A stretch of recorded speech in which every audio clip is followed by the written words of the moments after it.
कहानी की शुरुआत कैसल को दिखाते हुए होता है। तभी नाइट कहता है योर ग्रेस। तभी ड्यूक घोड़े से उतरते हुए कहता है मैं वापस आ गया हूँ, सब ठीक है, ऐसा मेरा अनुमान है। यह घोड़ा कुछ समय से पिछड़ रहा है, इसे अस्तबल ले जाकर इसकी हालत की जांच करवाए। तभी नाइट्स कहते हैं योर ग्रेस, अस्तबल में इस समय काफी चहल पहल है। तभी ड्यूक कहता है डचेस ने क्या किया। तभी हमारी डचेस को दिखाया जाता है जो अस्तबल में हुए घटनाओं के बारे में।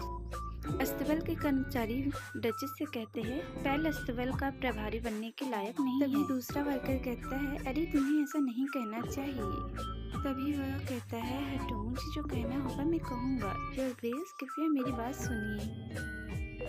पेल केवल उसी पैसे से जुआ खेलता है जो उसे हमें देना चाहिए और इस सब के पीछे सर नेट का हाथ है। जब हम में से कोई आज की तरह घायल हो जाता है तो वह दवाइयों का पैसा तक नहीं देता, डॉक्टर को बुलाना तो दूर की बात है। कृपया उसे जिम्मेदार ठहराए और उसे दंडित करे। डचेस को गहरी सोच में देखकर सिल्विया कहती है योर ग्रेस, उस कर्मचारी को डॉक्टर के पास लेके गए थे। तभी डचेस कहती है वह कैसा है। फिर सिल्विया कहती है आपकी अर्जेंट केयर की बदौलत वह जीवित बच गया है। योर ग्रेस, क्या आप बिल को दंडित करने की योजना बना रहे हैं। तभी डचेस कहती है जी हाँ, क्या बात है। तभी सिल्विया कहती है वेल वह नेट सर आदमी के आदमी में से एक है। तभी डचेस कहती है मुझे बार बार सर नेट का नाम सुनने को मिल रहा है, कौन है ये। तब सिल्विया बताती है सर नेट हिज ग्रेस के चाचा हैं। जब से बड़े ड्यूक और डचेस की एक गाड़ी दुर्घटना में निधन हुआ है वह परिवार के मुखिया बन गए हैं। भले ही आपका इरादा केवल उसकी गलतियों पर सवाल उठाना हो, सर नेट को इससे ठेस पहुंच सकती है। तभी डचेस कहती है इसका मतलब मेरे कार्यों को राजनीतिक माना जा सकता है। मुझे लगता है कि इस परिवार की स्थिति काफी जटिल है। तभी हमें पेल को दिखाया जाता है जो कि अस्तबल का प्रभारी है। आते हुए कहता है क्षमा कीजिए योर ग्रेस, मैंने सुना था कि आप मुझे ढूंढ रहे थे। तभी डचेस कहती है हेलो, क्या आप पेल है।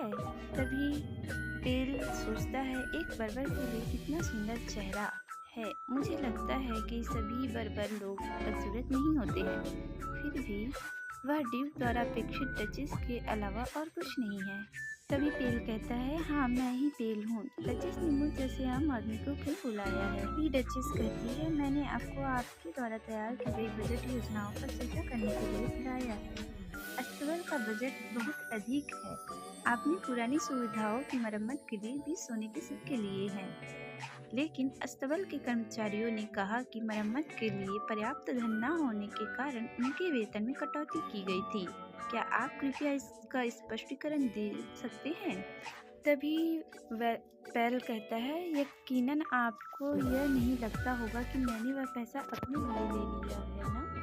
देखो, अनगिनत चीज़ों के लिए पैसे लगते हैं। कुछ ऐसी परिस्थितियाँ भी होती हैं जिनकी कल्पना आम मजदूर नहीं करते।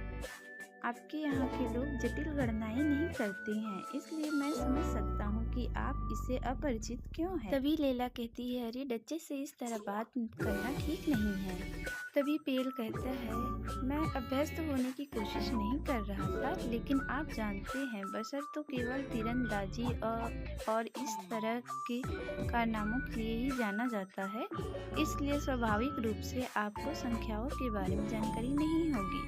तभी डचेस कहती है मैं मानूंगी मैंने गलती की, मुझे अपनी स्थिति स्पष्ट कर लेनी चाहिए थी। मुझे तभी पेल कहता है मुझे खुशी है कि मैं आपसे तर्क कर सकता हूँ। में आगे दिखाया जाता है डचेस ने पेल को एक लात जड़ा होता है। तभी डचेस कहती है अब यह अधिक उपयुक्त प्रतीत होता है, क्या ऐसा नहीं है सिल्विया। पिछले वर्ष के अस्तबल के बजट की तुलना वास्तविक खर्चों से करे और अंतर की गणना करे, और अगर केवल एक सोना ही गायब है उसे अस्तबल के प्रबंधन के पद से मुक्त करो और जागीर से निष्कासित करो। तभी पेल कहता है तुम मेरे साथ ऐसा नहीं कर सकती। क्या आपको पता है कि मुझे अस्तबल का प्रभारी किसने बनाया है। मुझे सरनेट इसकी अनुमति नहीं देंगे। आखिरकार तुम्हारे पास कोई शक्ति नहीं है, और जब ड्यूक को पता चलेगा कि आपने सरनेट द्वारा नियुक्त किसी व्यक्ति को बर्खास्त कर दिया है तो वह मुश्किल स्थिति में पड़ जाएगा। तभी हमारे डचेस कहते हैं वही है जिसने मुझे शक्ति प्रदान की है।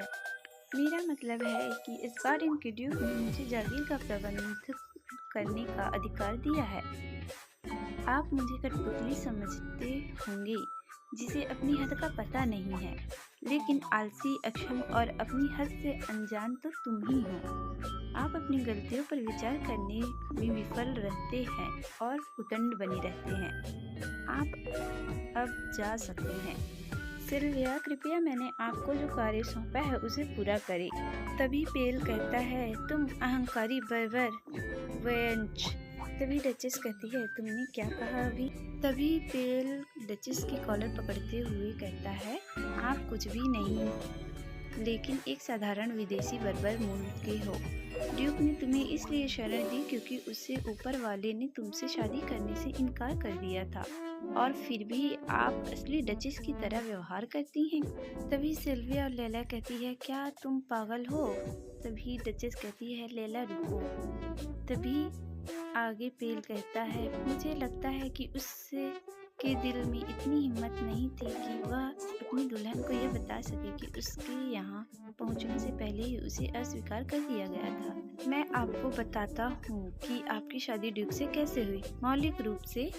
तभी ड्यूक आते हुए कहते हैं, आप क्या कर रहे हैं? पेल घबराते हुए कहता है, योर ग्रेस।